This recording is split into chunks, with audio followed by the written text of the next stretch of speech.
له 1433 کاله بیا تر ننه د کابل مرکزي سیلو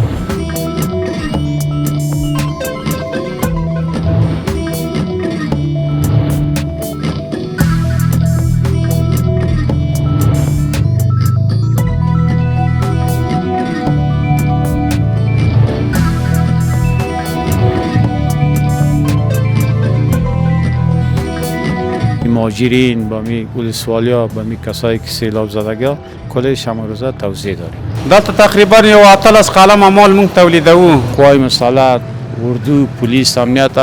3 وخت نانشه از این سیلوی مرکز ما اکمال میکنیم. دا د وربشو دیوړو نه جوړیږي. کارونه ښه دي ان شاء الله. تولیدات یې ډیر دي اوس.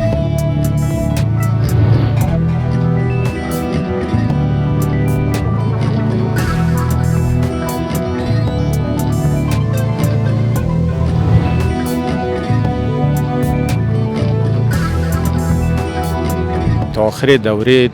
کمونیستا یا دکتر نجیب سیلو 2400 نفر پرسنل داشت. فرمایش حتما راځي هر ورځ راځي فرمایش. دلته په هغه ورچول کیږي بیا ډوډۍ کې پاخیږي هغه دراجې دي. اوس ټول سیلو فعال شوی دي. فابریکو آسیا دا ټول ذخیره مو ټول فعال دي. په دغه ګودام کې 50,000 ټنه غنم ذخیره کیدی شي.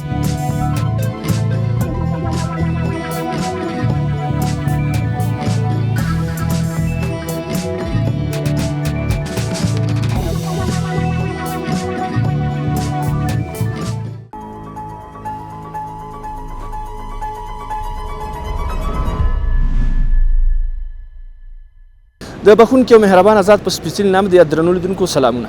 خدای دې چې روغ او جوړ اوسئ. درنو لیدونکو نن موږ د کابل مرکزي سیلو ته راغلي وو. زه غواړم په لومړیو کې د دې سیلو په تړاو باندې یو څه معلومات تاسو ته وړاندې کړم. دا سیلو ډیره زیاته تاریخي مخینه لري. که وګورو په 1433 کال کې د دغه سیلو هغه تهداب گزاري شوې ده چې په لومړیو کې د دې سیلو هغه کار پیل شوی دی او په 1435 کال کې عملاً دغه سیلو ګټې اخیستنې ته سپارل شوې ده. دا سیلو په دې خاطر جوړه شوې وه چې دولتي اداراتو ته او همداشان مکاتبو، لیلیو، پوهنتونونو او هغه ادارې چې په کل کې په دولتي چوکاټ کې موجود دي هغې ته ډوډۍ برابره کړي او هغه د سیلو ډوډۍ چې تاسې شاید په تړاو باندې یو څه معلومات ولرئ. په لومړیو کې دلته 3 ډوله ډوډۍ پخېدله چې بیا په هغه نظامونو کې چې وروسته د افغانستان په داخل کې رامنځته شو او ځینې ګډوډۍ هم رامنځته شوې. دا هر څه بیا له منځه لاړل او مختلفې دورې چې دلته تېرې شوې دي دا سیلو یې هم زیانمنه کړې ده. خو په دې وروستیو کې که وګورو د امارت اسلامي په راتګ سره دلته ځینې نوي تغیرات رامنځته شوي دي. که وګورو اوس په اوس وخت کې په دې سیلو کې تقریبا 15 ډوله ډوډۍ پخېږي. په دې کې کیکونه هم شامل دي، د وربشو ډوډۍ هم شامله ده، د غنمو ډوډۍ هم شامله ده. دغه سیلو په کل کې 3 برخې لري چې یو یې ګودام ده چې هلته غنم ذخیره کیږي او تقریبا په دغه ګودام کې 50,000 ټنه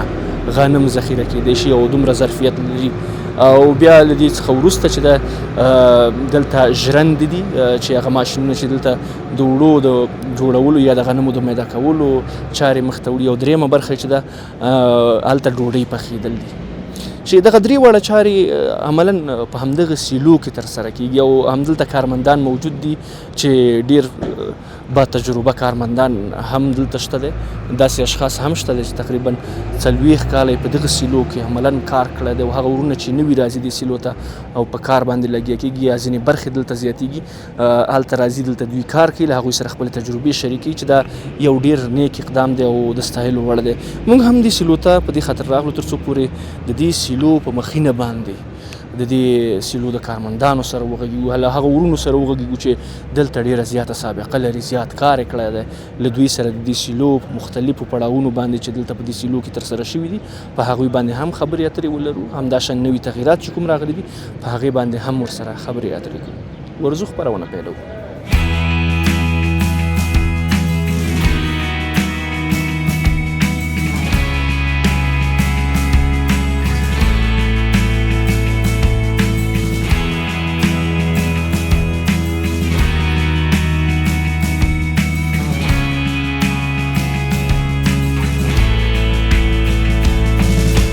درنو لیدونکو بیا هم ستړي مه شئ. زه همدلته په سیلو کې ولاړ یم او له ما سره د سیلو د مقام مشاور ولاړ دی او کله هم چې موږ دلته راغلو نو هغه ورونه سره چې لومړی کې مخامخ شو نو هغوی د دې په تړاو باندې یو څه موږ ته معلومات راکړل، خو کوښښ دا کوو چې خپله د دوی له خولې واورو او د دوی د سابقې په تړاو باندې ترېنه پوښتنه وکړو، همداشان د سیلو په ټولو اړخونو باندې ورسره خبرې اترې وکړو چې دلته څه جریان لري، په تیر کې څنګه و دا سیمه او اوس څنګه ده. السلام علیکم ورحمت الله. سلام علیکم. ښه یاستئ؟ خیر خیرات. قراري ده؟ په خیر یاستئ؟ لومړیو کې که خپل ځان زموږ لیدونکو ته ور معرفي کړئ. ما نام وحید الله سروری د سیلوی مرکز مشاور یم. سروری صاحب په لومړیو کې چې کله هم راغلو ځینې ملګرو ستاسې په تړاو ځینې خبرې وکړلې او ویې ویل چې دلته مشاور صاحب نو ډېره تجربه لري، په دې تړاو راته ووایاست چې تاسو څومره وخت کېږي چې دلته په کار باندې مصروفه یاستئ؟ طبعا از ما سابقه تقریبا 38-40 سال میشه در سیلوی مرکز از ماموریت میشه و در بخش 1 سال و 2 سال و 5 سال ما تیر کردیم، به این خاطر یک سابقه زیاد هم داریم و معلومات هم شاید داشته باشیم. ډېر ښه سروری صاحب، نو تقریبا 40 کاله، یعنی په هغه وخت کې مونږ پیدا هم نو. شاید ماشاءالله قوي تجربه ده او په یو ځای کې پاتې کېدل نو دا د یو انسان خپله هوډ ښیي چې څومره خپل کار ته ژمن دی او دلته اوسېږي، څومره د خپل کار سره مینه لري. همداسې ده؟ والا ډېر بیاده ډېر سیلو سره مینه لرم. ډېر ښه. تقریبا 40 کال وته، ډېر عمر وته، په دې وخت کې داخلي جګړې هم تېرې شوي دي، مختلف نظامونه په افغانستان کې راغله، ځینې داسې هم راغلي دي چې د یوې شپې خبره وه، ډېر نظامونه تغییر تبدیل شو، بیا هم تاسې دلته مقاومت کړی او دلته پاتې شوي یاستئ. د ټولو په تړاو به تاسې کافي معلومات نو لرئ؟ و د سیلو نه معلومات که هر سوال لري انشاءالله جواب لرو که جواب ورکو. یعنې په دې باندې پوره ډېر وخت تېر شوی دی او په هره دوره کې د سیلو ځینې وخت ثابته پاتې شوې ده او ځینې وخت تغییر کړی دی، همداسې ده؟ سیلوی مرکز تقریبا 70 سال از بازسازی از این میشه مارزی و تا سال 70 تا آخر دوره کمونیستا یا دکتر نجیب سیلو 2400 نفر پرسنل داشت که اینجا کار میکرد، 24 ساعته فعالیت داشت و بعد از سال 1370 از اثر جنگا سیلو بیخی تخریب شد. اینجا تقریبا 1 سال 2 سال در سیلو ما یک روز هم کار نداشتیم و حاضری هم نمی داشتیم، حاضری ما در جای بود. بعد از سال 1370 یعنی سیلو فعال شد. خوشبختانه باز در جمهوریت سیلو دوباره سرپا استاد شد، اما صرف لواتور ما ذخیره‌گاه ما فعالیت داشت. گندمای کمکای هندوستان و پاکستان که میامد صرف امیر ما ذخیره میکردیم، توزیع میکردیم. در قسمت آسیا و فابریکه ما دیگه فعالیت نداشتیم.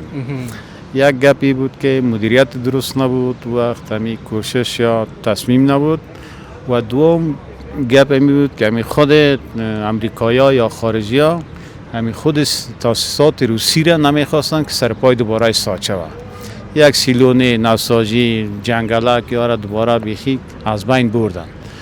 و خوشبختانه با آمدن امارات اسلامی دوباره مدیریت قوی امیر رئیس صاحب که بود، گرچه فنیام نیستن اما بسیار یک آدم قوی، مدیریت درست، سیلوی مرکز دوباره تقریبا 70% بازسازی شد. بخش فابریکای ما بازسازی شد، ماشینری خریداری کردیم، تعمیرهای اداری ما که بیخی تخریب یعنی دمی طول 30 سال 40 سال تا یک رنگ نشده بود، این دوباره 5 میلیون افغانی بازسازی کردیم. بخش آسیای ما 22 میلیون افغانی قرار داد، تجهیزات ماشینری جدید نصب کردیم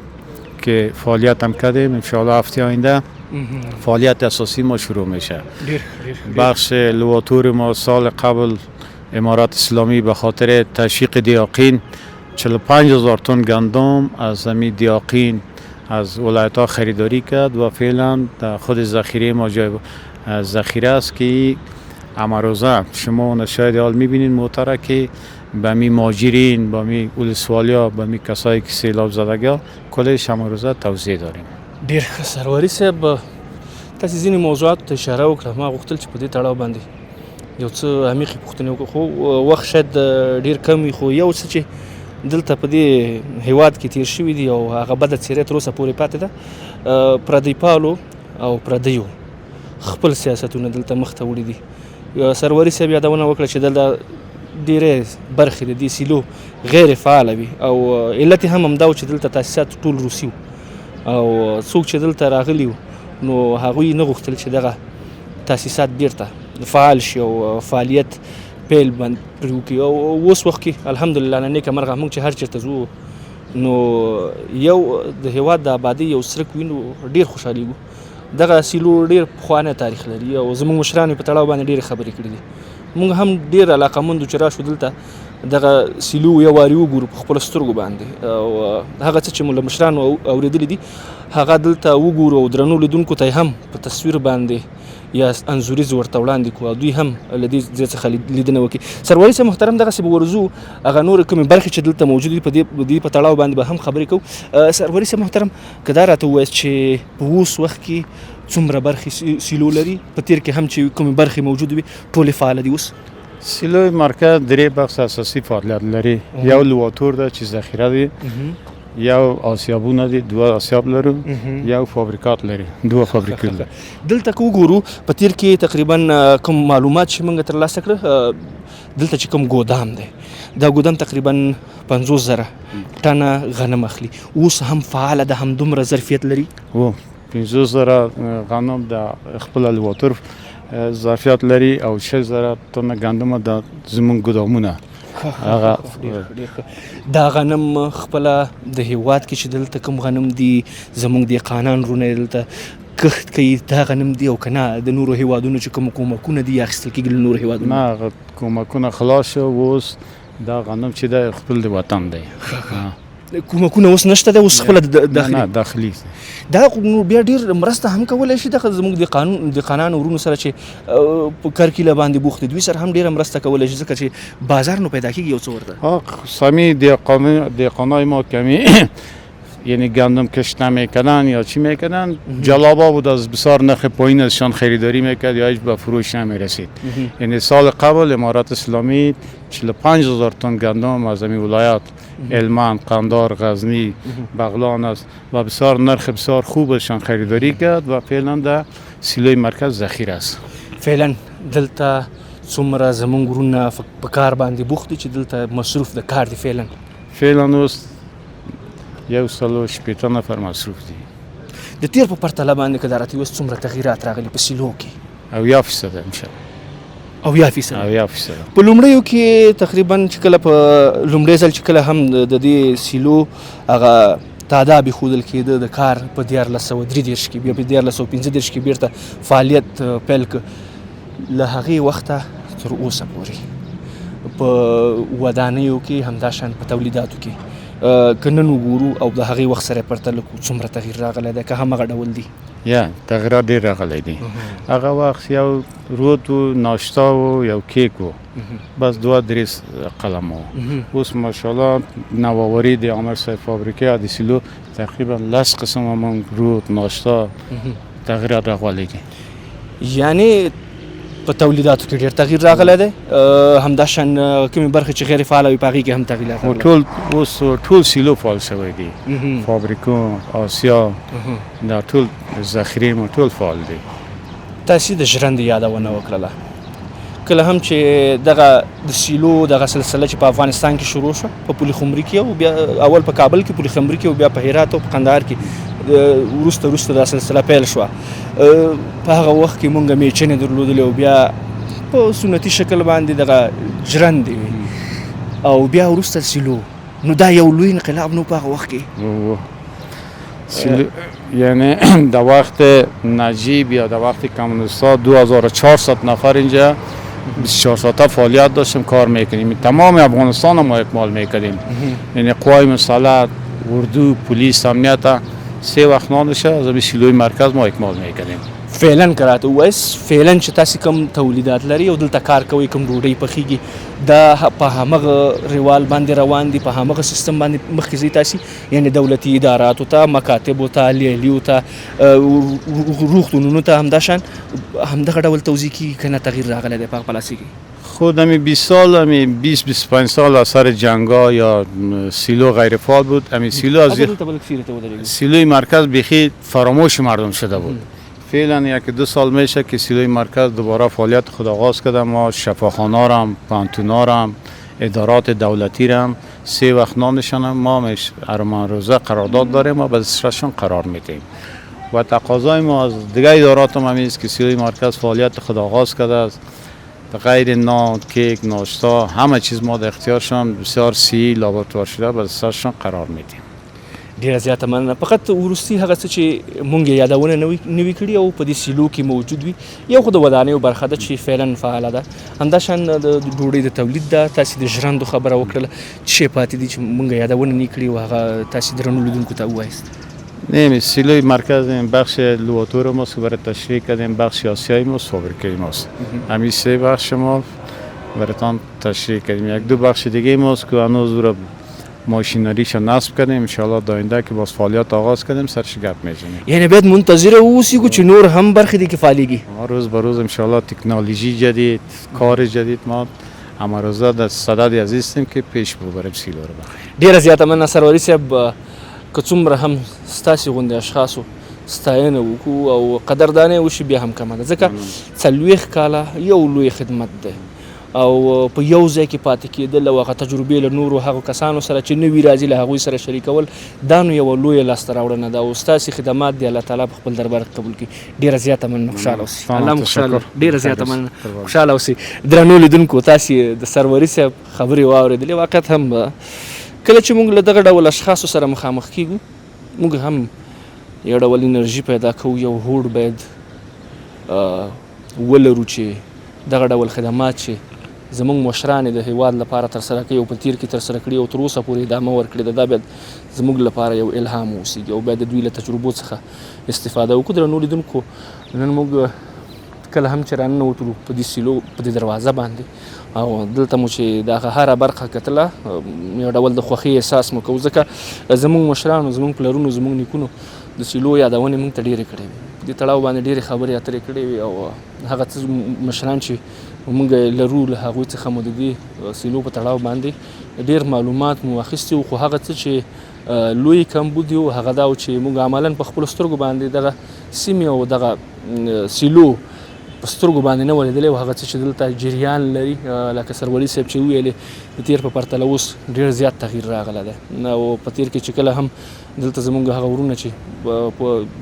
دندو باندې بوخت وو یا په دولتي دندو باندې بوخت وو یا هم روغتونونه وو، هلته د سیلو دغه ډوډۍ توزیع ډېر په منظم شکل باندې کېدله چې اوس هم بیرته دغه برخې ټولې فعاله شوي الحمدلله او د امارت اسلامي په راتګ سره بیرته دغه سیلو په داسې شکل باندې فعاله شوې ده او کاري جریان لري چې په تیر کې ساری نه درلوده او دا خپله د سروري صاحب خبرې وي چې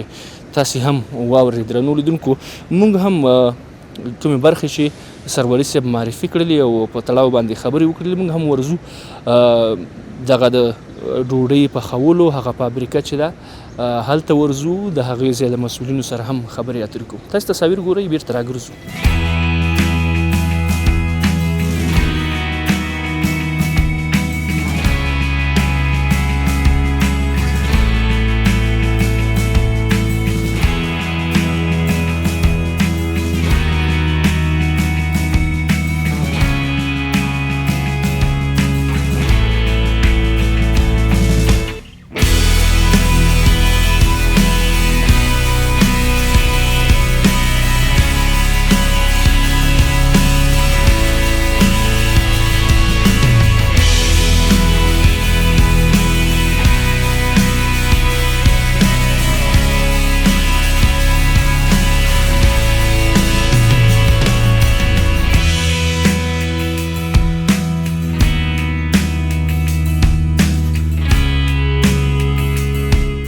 درنو لیدونکو، بیا هم ښه راغلاست. لکه څنګه چې ګورئ، زه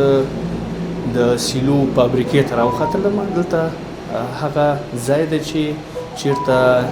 ډوډۍ پخیږي او هغه برخې چې دلته پکې مختلف نوعه د ډوډیو ډولونه پخیږي همغه سیمه ده او دلته زموږ وروڼه عملاً لګیا دي، دلته په کارت باندې بوخت دي. کله چې هم دې فابریکې ته راننوځي یو څو اصول لري او دغه اصول باید په بشپړ ډول په نظر کې ونیول شي. که چېرته تاسې دلته پورته وګورئ او دلته راځئ راننوځئ، نو لومړی هم دلته ذکر شوي دي چې هغه ورونه چې دغه فابریکې ته راننوځي لومړی باید مخصوصي چپلکې ولري یا ځانګړي چپلکې ولري چې دلته تیارې پرتې دي. زه هم دغه اصول مراعاتوم ځکه چې هر ځای ته که تاسې ننوځئ یا ورځئ باید د هغه سیمې او د هغه ځای یا د دولتي ادارې او خصوصي ادارې هر څه وي او خپل اصول او مقررات لري باید د هغوی له مخې ته ولاړ شو. زه لومړی همدغه چپلکې پخې کوم او بیا وړاندې ورځم چې نور دلته څه موجود دي. دلته چې لږ وړاندې راشي نو دلته دقیق هغه څه موجود دي چې دلته پخیږي په دې فابریکه کې عملاً کار روان دی. یو بله اطلاعیه هم دلته موجوده چې لومړی پوشیدن کلاه، لباس، کار و چپلک در حین کار الزامی میباشد. هغه ورونه چې دلته کار کوي نو باید دغه اطلاعیه کې چې کوم څه ذکر شوي دغه باید هم په نظر کې ونیول شي. زه هم دغه خوله چې له مخکې مې د دغه فابریکې له کارمندانو څخه او مسؤلینو څخه اخیستې لومړی دا په سر کومه او بیا وروسته ماسک اچوم. دغه ټول اصول باید خپله مراعات کړم.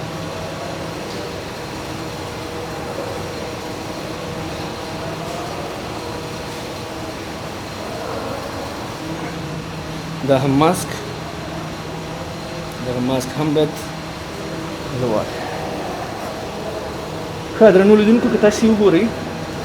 دلته هر هغه څه چې پخیږي دلته یو په یو باندې ذکر شوي دي. ناشتای پنیری، ناشتای ششګل، ناشتای کنجدي، رود، هر هغه څه چې دلته پخیږي یو یو دلته ذکر شوي دي. کله هم چې داخل ته راننوځي په دغه ټولو د سترګې لګېږي. دلته وړاندې ورځو که وګورئ په اوس وخت کې دلته ډوډۍ پخې شوي دي، همدغه روډ دی او که هر څه دی. زه به له مسؤل څخه پوښتنه کوم او دا هم د ټایم آمر دلته ولاړ دی، له دوی سره به خبرې اترې کوم او د دې ټولو ماشین آلاتو همداشان دلته چې څه شی پخېږي د دې په تړاو به ورسره خبرې اترې کوم. السلام علیکم. وعلیکم السلام. خیر صحت ده که ده؟ ژوند مو په خیر تېرېږي؟ شکر الحمدلله ښه دی. ستاسې نوم مبارک؟ محمد نبی. محمد نبی.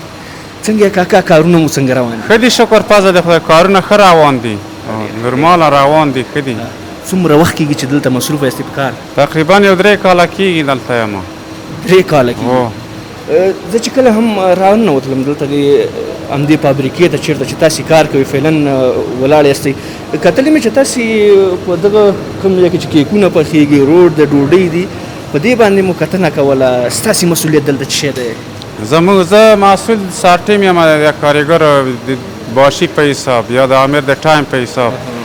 او همدغه کارګر دي را سره. نو دغه تولید کوو د فرانسوي ډوډۍ ده، سبوسي او سپینه څو رقمه دا تولیدېږي او دا کیک دی.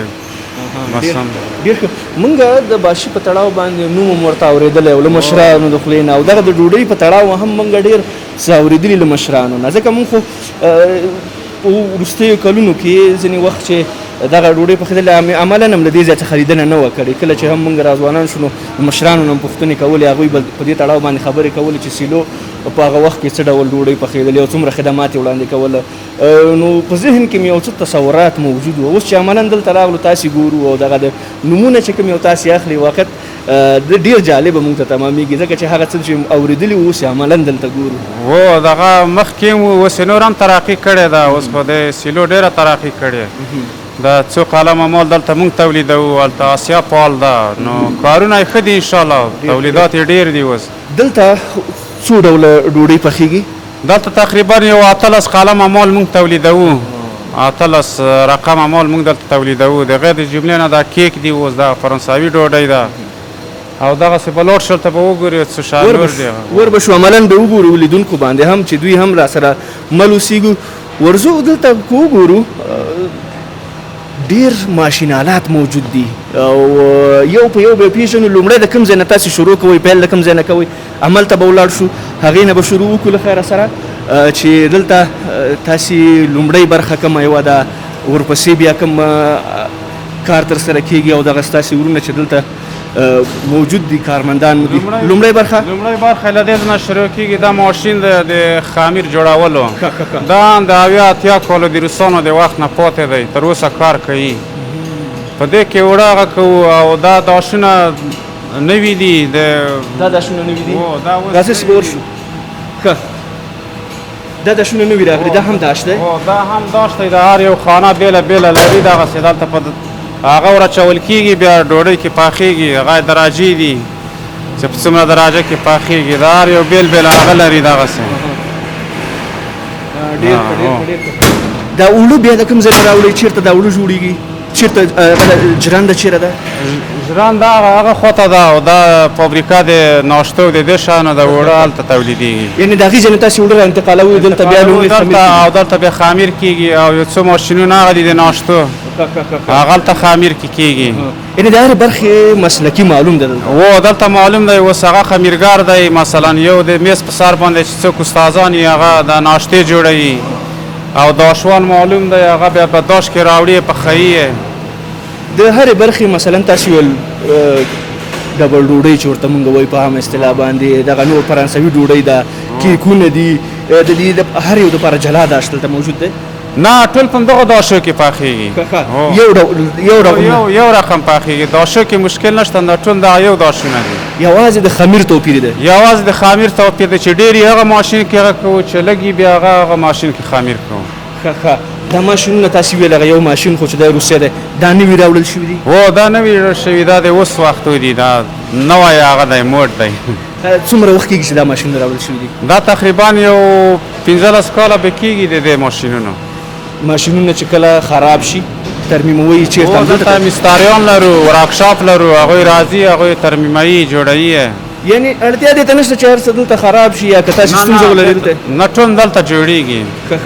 هغه هم همدغه ډول داشونه دي هو هغه هم دا داشونه دي دا فعلا دغه څه دا فعلا روډ ده که دا به مخکې هغه بله فابریکه و هغې کې جوړېدل د روسي داشونه وو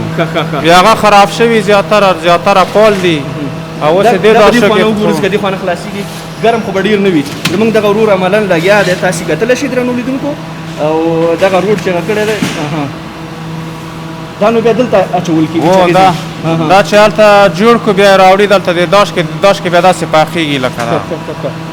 دا یوازې دولتي اداراتو لپاره دی او که نه دا هر سړی اخیستلی شي دلته موږ یو څو غرفې لرو د باندې په ښار کې بیا غرفو قراردادي لرو هغه راځي تولیدوو یا فرمایش راکوي د هغه فرمایش مطابق تولیدوو بیا هغه وړي غرفو ته خرڅوي څنګه دي کارګر مو دلته چې مصروفه دي تاسې پرې نظارت کوئ هره برخه جلا ګورئ کارګر مو راضي دي د کار نه څنګه و راضي دي انشاءالله ټول راضي دي او که په وخت راځو په وخت ځو نو د خپل کار نه د خپل هغه نه ډېر راضي یو ټول بازار اوس وخت کې څنګه دی بازار یې ښه دی پلان ښه دی ژمي کې به بیخي ښه وي ډېر وي اوړي کې هم ښه دی اوس پلان بازار یې ښه دی د سیلو بازار ښه چلیږي موږ له مشرانو نه د سیلو په تړاو باندې په لومړیو کې ما هم وویلې ډېر مو څه اورېدلي وو چې سیلو دغه ډول ډوډۍ پخولې دولتي اداراتو ته ښوونځیو ته مکاتبو ته پوهنتونونو ته کلینیکونو ته دغه کوم هغه چې اوس هم همغه مرحله جریان لري اوس هم لري اوس دغه روډ د سابق نه د سیلو مشهوره روډ دی دا بازار کې و دا اوس هم تولیدېږي مخکې هم تولیدېده او هغه ډوډۍ د هغه هم کې تولیدېدله اوس خو زیاتره خلک دغه نوره ډوډۍ د نانبایي بیا کته موږ نانبایي لرو هغه هم که تاسو کتلي بیا به وګورئ هغه هلته هم د بازار په رقم ډوډۍ هغه هم تولیدوو او د سیلو خپله ډوډۍ هم تولیدوو دلته که وګورو کاکا دلته هم یو څو ماشینونه موجود دي او یو څه ورونه مخ وړاندې لګیا وو چې کله هم موږ راغلو نو دغه ځای کې تقریبا چې یو څه کارونه مخ ته تلل دا ماشینونه د څه لپاره لدي دا ماشین د دې ته شیټر وایي دا ځغالې ورچ و هغه داسې هوار یې کړي لکه ډوډۍ غوندې او دا د هغې دپاره دی دا نو ډېر کار دی موږ دغه د روډ دپاره ټول همدغه نه استفاده کوو او ډېر ښه اسانه کار ډېر ښه په مخ ځي په دې باندې په ټوله کې څو ډوله تاسې دلته ډوډۍ پخوئ کیکونه او ډوډۍ په ټوله کې کیکونه خو 15-14 رقمه پخوو خو کیکونه هم دغه یو رقم کیک دی پهلن او دغه نور کیلویي کیکونه هم تولیدوو چې فرمایش یې راشي او 15 رقمه کیک تولیدوو دغه یو رقم روټ ده او هغه فرانسوي ډوډۍ دي دا د وربشو ډوډۍ دي او نور وربشو ډوډۍ یعنې اوس هم شته و دغه د وربشو ډوډۍ ده زه به اوس درته وښایم ډېر ښه ډېر ښه دا د وربشو د اوړو نه جوړېږي دا د وربشو دا د وربشو ډوډۍ ده درنو لیدونکو تاسې کتلی شئ دا د وربشو ډوډۍ ده چې اوس وخت کې هم دلته پخېږي دا هم تاسې ته خلک فرمایش و دا فرمایش راکوي مغه غرفو والا بس بیا دغه په اندازه موږ تولید کوو هغه یې بیا وړي یعنی بې له دې چې تاسو ته فرمایش رانشي او سفارش رانشي د هغې نه تاسې تولید نه کوئ؟ نه د هغې نه علاوه تولید نه کوو فرمایش حتما راځي هره ورځ راځي فرمایش د ورځې څومره تولید لرئ بیا؟ د ورځې داسې ورځ راغلی چې 1000 کیلو اوړه مونږ تولیدوو 500 کیلو هم تولیدوو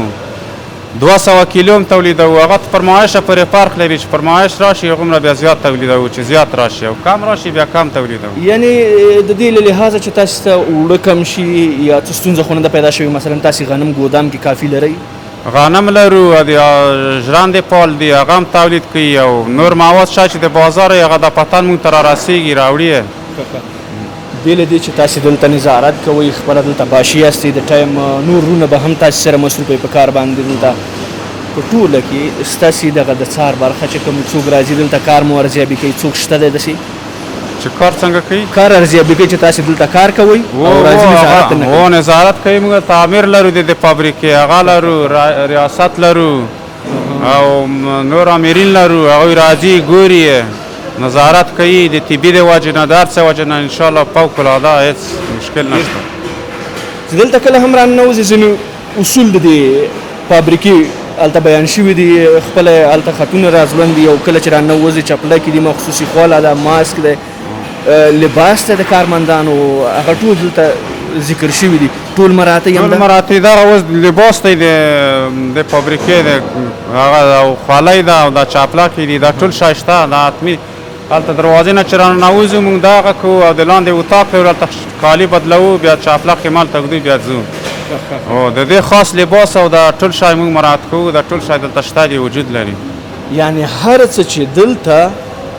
ترسره کیږي د نظارت لاندې دي یو قتل کیږي بعد له هغې کارمندان کار کوي فقط یوه وروستۍ پوښتنه درنه کوم دلته زموږ څومره وروڼه په کار باندې بوخت دي تاسې سره؟ دلته یو 14 کسان خو دې بخش کې یو